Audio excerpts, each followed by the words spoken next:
मित्रांनो, ठरलं तर मग या मालिकेच्या आजच्या भागामध्ये अर्जुन आपलं स्टेटमेंट जज साहेबांना देत म्हणतो की प्रिया आणि साक्षी या दोघींच्या स्टेटमेंटमध्ये एवढी मोठी तफावत आहे आणि याचं एकच कारण म्हणजे मिलॉर्ड, कारण हे आहे की विलासचा खून हा साक्षी शिखरे यांनी केलाच नाही आहे मिलॉर्ड. तर विलासचा खून केलाय प्रिया मधुकर उर्फ तन्वी सुभेदार यांनी, असं अर्जुन जेव्हा कोर्टामध्ये आपलं स्टेटमेंट देतो तेव्हा मात्र सर्वांना प्रचंड असा धक्का बसतो. तर प्रियाला आता अक्षरशः घामच फुटतो, कारण मी तर खून केला नाहीये हे तिला चांगल्या प्रकारे माहीत असतं. तर आता घरातील सगळेजण आश्चर्याने एकमेकांकडे पाहतात आणि अगदी शांत बसलेले असतात. सायली आणि कुसुम एकमेकींबरोबर काहीतरी बोलत असतात. तर बाकी सर्वांना आश्चर्य वाटतं की अर्जुनने आता हे स्टेटमेंट का केलं असेल. परंतु आता महिपत आणि अगदी साक्षीच्या मनासारखं झालेलं असतं. ते दोघेही खूप म्हणजे खूप खुश असतात. त्याचबरोबर दामिनी सुद्धा गालात हसते, कारण तिला असं वाटतं की मी जे काही बोलले होते, मी जो काही प्लॅन केला होता त्याचप्रमाणे सगळं घडतंय. मग आता इकडे प्रिया अक्षरशः थरथर कापत असते. ती म्हणते, अर्जुन अर्जुन तू तू अरे मी खून केलेला नाही आहे, तू डोक्यावर पडलास का अर्जुन? असं जरा हळू आवाजात ती त्याच्याबरोबर घरच्यासारखं बोलू लागते. आणि मग त्यानंतर म्हणते की अरे काय बोलतोस तू, बोल ना पटकन, तुझं डोकं फिरलंय का डोकं? पण नाही, मी अजिबातच खून केलेला नाहीये. तर प्रिया आता पुन्हा पुन्हा म्हणते. इकडे कल्पना प्रतापचं देखील टेन्शन वाढलेलं असतं. तेव्हा कल्पना म्हणते, अहो आता अर्जुन बघा ना, काहीतरीच विचित्रसारखं बोलतोय. अहो खून तन्वीने कसा केला असेल? तेव्हा प्रतापसुद्धा हळूच म्हणतो की अगं मला सुद्धा ऐकून नाही जरा धक्काच बसलाय. पण कल्पना, अगं आपल्याला यातलं काही माहीत आहे का? नाही ना. त्यामुळे आपलं एकच काम आहे, आता अर्जुन जे काही सांगतो ना ते ऐकायचं. तेव्हा ऑर्डर ऑर्डर असं म्हणून जज साहेब सर्वांना आता शांत करण्याचा प्रयत्न करतात, कारण कोर्टामध्ये आता गोंधळच असतो. त्यानंतर रविराज उठतो आणि ऑब्जेक्शन घेत म्हणतो, इतके बिनबुडाचे आणि बेछूट आरोप मी या अगोदर कोर्टामध्ये तर कधी ऐकलेच नव्हते. असं म्हणून आपल्या लाडक्या लेकीची बाजू तो घेतो आणि एका आरोपीवरचे आरोप सिद्ध करता येत नाहीये म्हणून आय विटनेसलाच आरोपी केलं जातंय. हा काय पोरखेळ चालवलाय का कोर्टामध्ये? तर प्रिया मात्र आता खूप रडत असते आणि रविराजकडे पाहते. तिला असं वाटत असतं की आता रविराजने मला वाचवावं. इकडे महिपत हळूच आता साक्षीच्या कानात म्हणतो, तो पोरखेळ असू दे नाहीतर काहीही असू दे, या अर्जुन सुभेदाराने त्या प्रियाला लटकवलं ना म्हणजे तू सुटशील, बाकी काय. तेव्हा साक्षी मात्र गालातच हसते. पण साक्षीला जरा वेगळाच संशय आलेला असतो, म्हणून ती सुद्धा अगदी हळू आवाजातच सांगते, अण्णा मला ना जरा वेगळीच भीती वाटतीये, कारण हे सगळं ना जरा वेगळ्याच दिशेने चाललंय. अहो काहीतरी वेगळंच कारण आहे. का करत असेल बरं अर्जुन असं, सांगा बरं. मग आता अर्जुनची वेळ उत्तर देण्याची असते. तेव्हा तो रविराजला स्पष्टपणे भरकोर्टात आणि घरच्यांसमोर सुद्धा सांगतो की ॲडव्होकेट किल्लेदार, मी पुराव्यांशिवाय कधीही काहीही बोलत नाही, हे तुम्हाला तर चांगल्या प्रकारे माहीत आहे.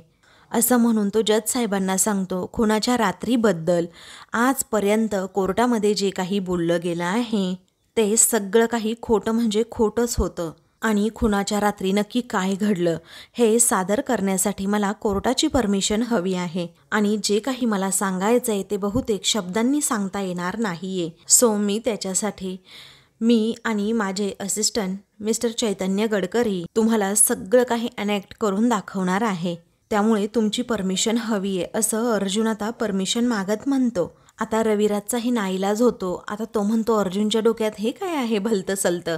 सर्वांनाही तोच प्रश्न पडलेला असतो, अगदी घरच्यांना सुद्धा. तेव्हा परमिशन आता जजसाहेब लगेचच देऊन टाकतात. त्यानंतर चैतन्य पुढे येतो. अर्जुन म्हणतो, मिलॉर्ड मी तसा वाटत नसलो तरीही मी साक्षी शिखरे आणि माझा असिस्टंट चैतन्य हा प्रिया मधुकर.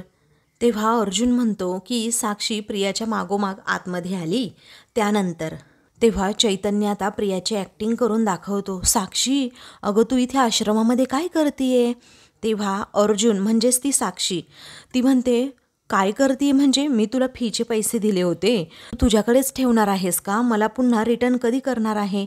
मला आत्ताच्या आत्ता व्याजासकट ते पैसे परत कर म्हणजे कर. तेव्हा प्रिया म्हणजे चैतन्य म्हणतो, मी कुठून आणू? अगं आत्ता माझ्याकडे सुद्धा पैसे नाही आहेत तुला देण्यासाठी.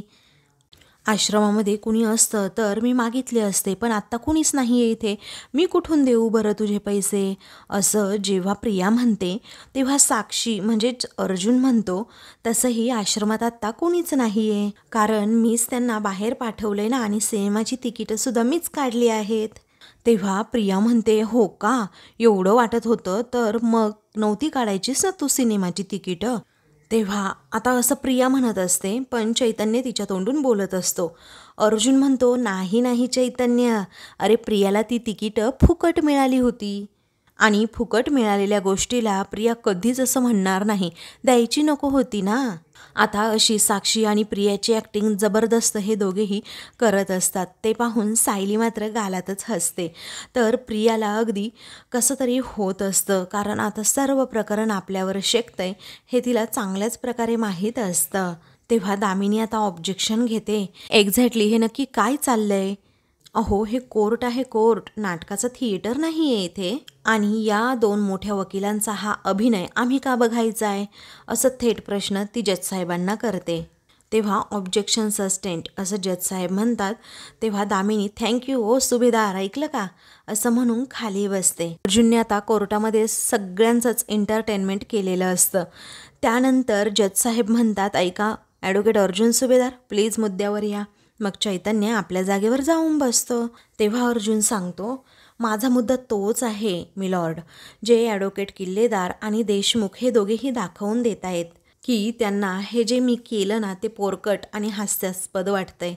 पण मिलॉर्ड, मला एक गोष्ट कळत नाही आहे, साक्षी शिखरेने प्रियाला पैसे दिले होते, पण प्रियानेच ते पैसे साक्षीला दिले नाही, म्हणून साक्षी खूप रागवली. तरीसुद्धा साक्षीने प्रियासाठी आणि सगळ्या लोकांसाठी तिकीट्स बुक केली. असं का केलं असेल सांगा बरं? आणि प्रिया थिएटरमध्ये असताना साक्षी ही दिलेले पैसे मागण्यासाठी आश्रमामध्ये गेली होती.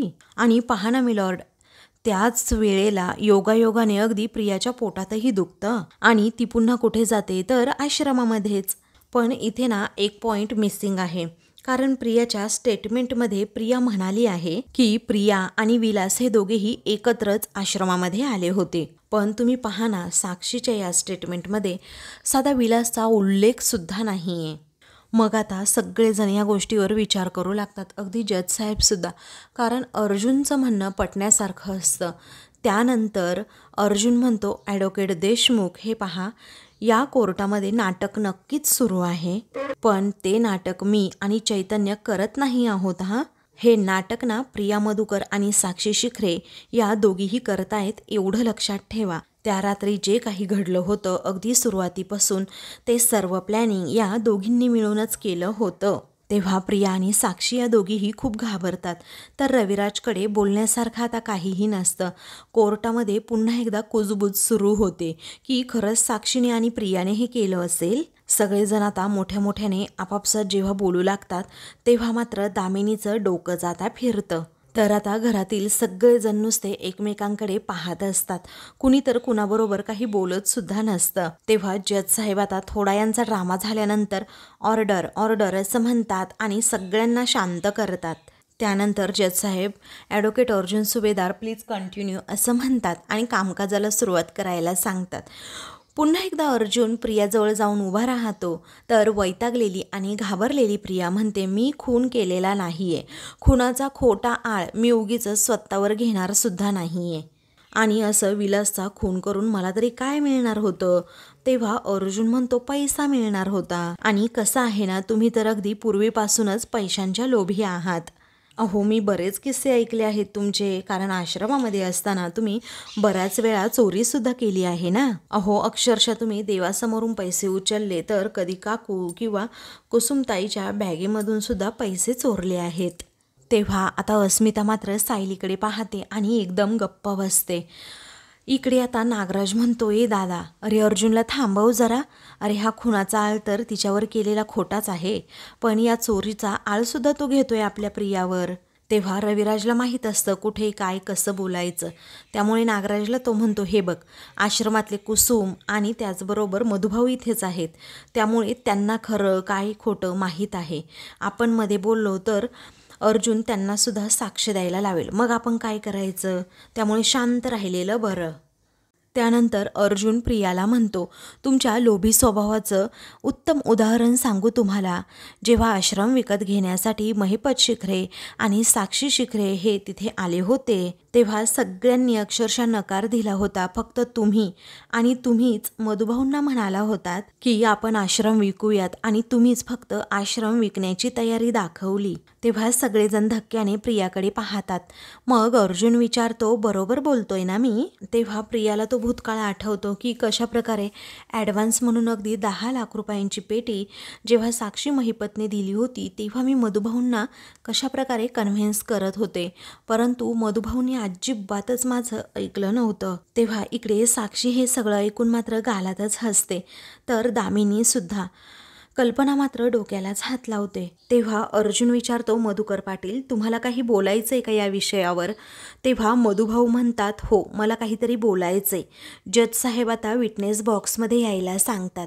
मग आता काही वेळातच मधुभाऊ लगेच विटनेस बॉक्समध्ये येतात आणि म्हणतात, हो, हे खरं आहे, कारण महिपत येऊन गेल्यानंतर प्रिया ही माझ्याकडे आली होती आणि तिने मला ना सल्लासुद्धा दिला होता की आपल्याला आता हा आश्रम विकावा लागणार. पण खरं तर आम्हाला कुणालाच ते काही पटत नव्हतं, कारण तो आमच्यासाठी फक्त आश्रम नव्हता, बिल्डिंग नव्हती किंवा एखादा छोटासा जमिनीचा तुकडा सुद्धा नव्हता. ते ना आमच्यासाठी एक आमचं घर होतं, घर. आणि आम्ही सगळेच भावनिकदृष्ट्या त्यामध्ये अगदी गुंतलेलो होतो. परंतु प्रियाच्या मते ती फक्त आणि फक्त सोन्याची खाण होती, असं मधुभाऊ प्रियाविरुद्ध स्टेटमेंट देतात. आणि मग प्रिया आता हे सगळं ऐकून रडकुंडीला येते. तिला आता सगळं बोलणं आठवतं की कशा प्रकारेच मी तेव्हा घरातील सगळ्यांना म्हणजे आश्रमातील सगळ्यांनाच कन्व्हिन्स करत होते की करोडो रुपयाची रक्कम येईल आणि ती रक्कम आल्यानंतर आपण टॅक्स वगैरे भरूयात आणि बाकीचे उरलेले पैसे सगळ्यांमध्ये अगदी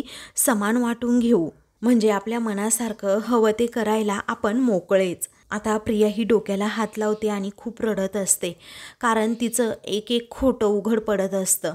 तर घरातील सगळेजण आता तिच्याकडे पाहतच राहतात. मग आता त्यानंतर मधुभाऊ सांगू लागतात, आपण जर हा आश्रम विकला तर आपल्याला करोडो रुपये मिळतील, आपण सगळेच जण मालामाल होऊ, असं प्रिया आम्हाला म्हणायची. तेव्हा अर्जुन बरोबर मधुभाऊंचा तो शब्द हेरतो आणि म्हणतो, मालामाल मिलॉर्ड, मालामाल. म्हणजे मिस प्रिया मधुकर यांना लहानपणापासूनच पैसा स्वतःसाठी वापरून मालामाल व्हायचं होतं आणि म्हणूनच मिस साक्षी शिखरे यांच्याकडून प्रिया मधुकर यांनी पैसे घेण्यासाठी सुरुवात केली.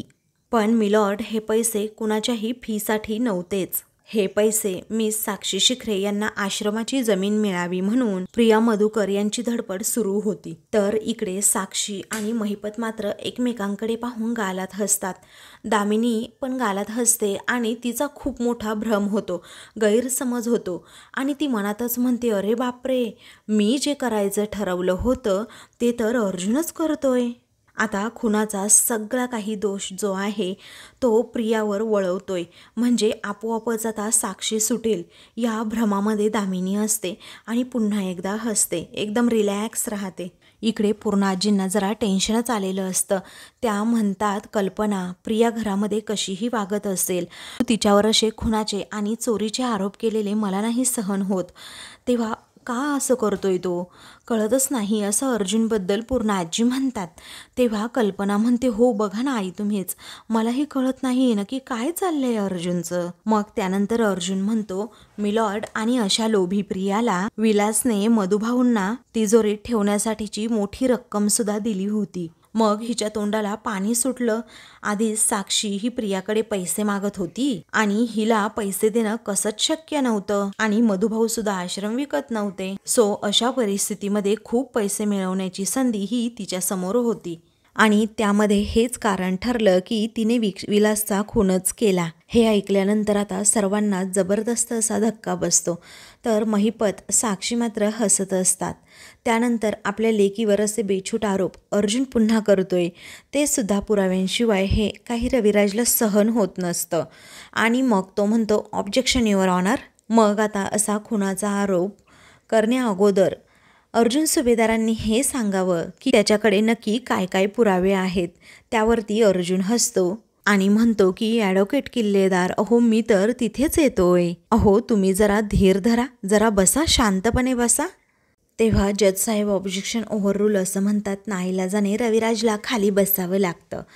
त्यानंतर अर्जुन पुन्हा प्रियाकडे वळतो आणि तिला म्हणतो, तर प्रिया मधुकर, तुम्ही सगळेजण आश्रमामधून सिनेमा पाहायला निघालात आणि जाताना तुम्ही व विलास जरा मागे होतात बरोबर. आणि तेवढ्यातच तुम्ही विलासकडे पैसे मागितले आणि अर्थातच विलासने पैसे देण्यासाठी सुद्धा नकार दिला असेल. परंतु विलासच्या लक्षात आलं की प्रिया आहे ना ही पैसे चोरू शकते आणि म्हणूनच विलासने ठरवलं की घरी जाऊन तो पैसे कुठेतरी दुसरीकडे लपवून ठेवणार. आणि नेमकी हीच गोष्ट कदाचित प्रियाच्या सुद्धा अगदी लक्षातच आली होती आणि म्हणूनच तिने सिनेमामध्ये पोट दुखण्याचं नाटक केलं आणि लगेचच आश्रमामध्ये सुद्धा जायला निघाली. पण विलास सुद्धा अगदी प्रियाला एकटीला काही जाऊ देत नव्हता. आश्रमामध्ये तिच्यासोबत गेलाच, कारण त्याला त्याच्या पैशांची काळजी होती म्हणून. आणि जेव्हा मग ते आश्रमामध्ये आले तेव्हा प्रियाचं आणि विलासचं पुन्हा एकदा भांडण सुरू झालं. आता तेव्हाच मधुभाऊ परत आले होते आणि मधुभाऊंनी हे भांडण थांबवण्याचा खूप प्रयत्न केला, परंतु नाही, मधुभाऊंचं कुणीच ऐकलं नाही. प्रिया तर प्रियाच आहे. आणि प्रियाने पुन्हा एकदा मधुभाऊंना सांगितलं की तुम्ही अजिबात आमच्यामध्ये पडू नका. मग आता अर्जुन रचून रचून जेव्हा ही कहाणी सांगत असतो तेव्हा मात्र प्रिया घाबरते, कारण खरंच असं काही घडलेलं नसतं. मग ती आरडून ओरडून म्हणते, नाही नाही, असं काही घडलं नाही, तुम्ही ना रचून सांगताय हे सगळं. मग आता बाबा प्लीज तुम्ही तरी थांबवा ना हे, अशी प्रिया रिक्वेस्ट करू लागते. आता रविराजचा जीव आपल्या लेकीसाठी तळमळत असतो, पण आता त्याचाही नाईलाज असतो. अर्जुन म्हणतो, हे पहा, अगोदर मला माझं बोलणं तर संपवू द्या. तोपर्यंत तुमचे वडील म्हणजेच इकडे ॲडव्होकेट किल्लेदार अजिबात काही बोलू शकत नाही. बरं ते जाऊ द्या. आता प्रिया मॅडम, आपण कुठे आलो होतो? तर मधुभाऊ हे मध्ये आले होते आणि तुम्ही मधुभाऊंचा अपमान केलात बरोबर. तुम्हाला माहीत आहे की विलास हा एक गुंड आहे. तुम्हाला त्यामध्ये विलासची बॅग दिसली, त्यामध्ये तुम्हाला विलासचं पिस्तूल दिसलं आणि तुम्ही लगेचच ते त्याच्याकडे रोखलं आणि मग त्याला धमकी दिली की सगळे पैसे मला दे, नाहीतर मी तुला मारून टाकेन. पण नेमके तेव्हाच मधुभाऊ मध्ये आले आणि मधुभाऊंनी तुला थांबवण्याचा खूप प्रयत्न केला, पण त्याचा काहीही उपयोग झाला नाही, कारण जोपर्यंत विलासला गोळी लागली होती तोपर्यंत तो मेला सुद्धा होता, असं अर्जुन अगदी पटकनच प्रियाला सांगतो आणि प्रियाला अगदी गोंधळून टाकतो. तेव्हा प्रिया आता रडतच म्हणते, नाही नाही नाही, असं काहीही झालेलं नाही. मग आता ती त्याच ओघात सांगू लागते, नाही, विलासला गोळी लागली तेव्हा मी त्यांच्या आजूबाजूला सुद्धा नव्हते. मी जसं सांगितलं तसं मी लपले होते, अगदी थोड्या अंतरावर होते, मी त्यांच्याजवळ नव्हते, असं ओरडून आरडून ती सांगू लागते. तेव्हा अर्जुन तिच्यावर प्रेशर टाकतो आणि म्हणतो, तू खोटं बोलतीयस प्रिया. अगं तू स्वतःच हे लपवण्याचे प्रयत्न केलेस की विलासचा खून हा साक्षीने केलाय, पण खरं हे आहे की विलासचा खून हा तूच केला आहेस. तेव्हा प्रियावर असा आरोप अर्जुनने केल्यानंतर रविराज चौताळतो, उठूनच म्हणतो, ऑब्जेक्शन युअर ऑनर. आणि नाही, मी आता अजिबातच शांत बसणार नाहीये युअर ऑनर. अहो, कारण माझ्या अशिलावर अर्जुन सुभेदारे हे अगदी दाधंत खोटे आरोप करतायत. तिच्या शारीरिक आणि मानसिक अवस्थेचा विचारच ते करत नाहीयेत. आणि या अशा परिस्थितीमध्ये जर तिला काही झालं तर त्याची जबाबदारी कोण घेणार युअर ऑनर, असा थेट प्रश्न प्रियासाठी, आपल्या लेकीसाठी रविराज हा कोर्टाला करतो. तेव्हा अर्जुन म्हणतो, मग चुकीच्या माणसाला जर शिक्षा झाली तर त्याची जबाबदारी कोण घेणार ॲडव्होकेट किल्लेदार, तुम्हीच सांगा ना. आता अर्जुन आणि रविराजमध्ये अगदी जुगलबंदी तिथे पाहायला मिळते. सर्वजण एकदम गप्प असतात, त्या विरोधात कोणी काही बोलत नसतात. त्यानंतर अर्जुन रविराजला आता काहीच बोलू देत नाही आणि जज साहेबांना सांगतो की प्रिया मधुकर यांनी फक्त विलासचा मर्डर केलेला नाहीये, तर मधुकर पाटलांना सुद्धा मारण्याचा प्रयत्न केलाय. कारण विलास जेव्हा खाली जमिनीवर कोसळला आणि मधुभाऊ घाबरले आणि त्यांनी येऊन तुला जाब विचारला आणि तेव्हा तू सुद्धा मधुभाऊंवर गोळी झाडण्याचा प्रयत्न केलास प्रिया बरोबर. पण पिस्तॉलमध्ये फक्त एकच गोळी होती बरोबर. आणि त्यानंतर तू तिथलाच एक फ्लॉवर पॉट उचललास आणि मधुभाऊंच्या डोक्यामध्ये वार केलास आणि मग त्यानंतर मधुभाऊ बेशुद्ध पडले, त्यांना काही सुचत नव्हतं आणि काय घडलं हे सुद्धा नंतर कळत नव्हतं. आणि खरी गुन्हेगार ना तूच आहेस प्रिया, तूच आहेस, असं अर्जुन सारखा प्रियावर प्रेशर टाकून आरोप करू लागतो. तेव्हा प्रिया अक्षरशः वैतागलेली असते. इकडे साक्षी आणि महिपत मात्र हसत असतात. सगळं काही अगदी त्यांच्या मनासारखं होत असतं, परंतु त्यांना माहीतच नसतं की हा त्यांच्या चेहऱ्यावरचा आनंद हा अगदी तात्पुरत्या स्वरूपाचा आहे. दामिनीसुद्धा भलतीच खुश असते. प्रिया म्हणते की नाही नाही, हे सगळं चुकतंय, माझ्यावर उगीच खोटे आरोप केले जात आहेत. रविराज म्हणतो, अर्जुन सुभेदार, अहो यासाठी ना पुरावे लागतात. तुमच्याकडे पुरावे तरी कुठे आहेत, दाखवा बरं. अरे तू सांगतोस ना, ती फक्त आणि फक्त एक स्टोरी आहे. अरे एक वकील म्हणून तुला एवढा अनुभव नक्कीच आहे. अरे कुणीही आलं कोर्टात आणि काहीही सांगितलं तर कोर्ट लगेच खरं मानत नाही. हे बघ, माझ्या मुलीवर केलेल्या प्रत्येक आरोपाचे पुरावे हवेत मला. याची बाजू घेऊन आता रविराज आपल्या लेकीसाठी तळमळत असतो आणि मग नंतर म्हणतो, जर मला प्रत्येक पुरावा तू दिला नाही तर मी अब्रू नुकसानीचा दावा तुझ्यावर करू शकतो. आता घरातील सगळेजण एकदम शांत असतात, कारण इथे गुरु शिष्याचीच कोर्टामध्ये अगदी एकमेकांविरोधात लढाई सुरू असते. अर्जुन अगदी शांत असतो. तो म्हणतो, मी सगळे पुरावे तुम्हाला देणार आहे, पण जरा धीर धरा. तर आता या दोघांमधील जुगलबंदी पाहून इकडे जज साहेब म्हणतात की ऑर्डर ऑर्डर. मग आता हे दोघेही शांत राहतात. त्यानंतर आता ते म्हणतात की आता इथे 15 मिनिटांची पुन्हा एकदा विश्रांती घेण्यात येईल आणि मग त्यानंतर अर्जुन सुभेदारांकडे नक्की कोणकोणते पुरावे आहे हे कोर्ट तपासून पाहिल. तेव्हा सगळेजण आता प्रियाकडे पाहतच राहतात. तर आता मित्रांनो, पुढील भागामध्ये अर्जुन पुन्हा एकदा प्रियावर प्रेशर टाकतो आणि म्हणतो, तुझ्या हातातच ते पिस्तूल होतं आणि तुला पैसे हवे होते म्हणून तूच मारलं त्या विलासला आणि विलासवर तूच गोळी झाडली आहेस. प्रिया आता प्रेशरमध्ये येऊन मोठ्यानेच म्हणते, नाही नाही नाही, विलासला गोळी मारली ती साक्षी शिखरेने, मी स्वतः माझ्या डोळ्यांनी पाहिलंय. मग आता अर्जुनने हे सिद्ध करून दाखवलेलं असतं की साक्षी यामध्ये दोषी आहे. अर्जुन आता लगेचच कोर्टाला विनंती करतो, साक्षी आणि प्रियाला अशी शिक्षा व्हायला हवी की पुन्हा एकदा कुणीही अशी चूक करायला धजावणार नाही. मग त्यानंतर जज साहेब निर्णय देऊ लागतात. तर आता मित्रांनो, अशाच मालिकेंचे पुढील भाग पाहण्यासाठी चॅनलला सबस्क्राईब करा.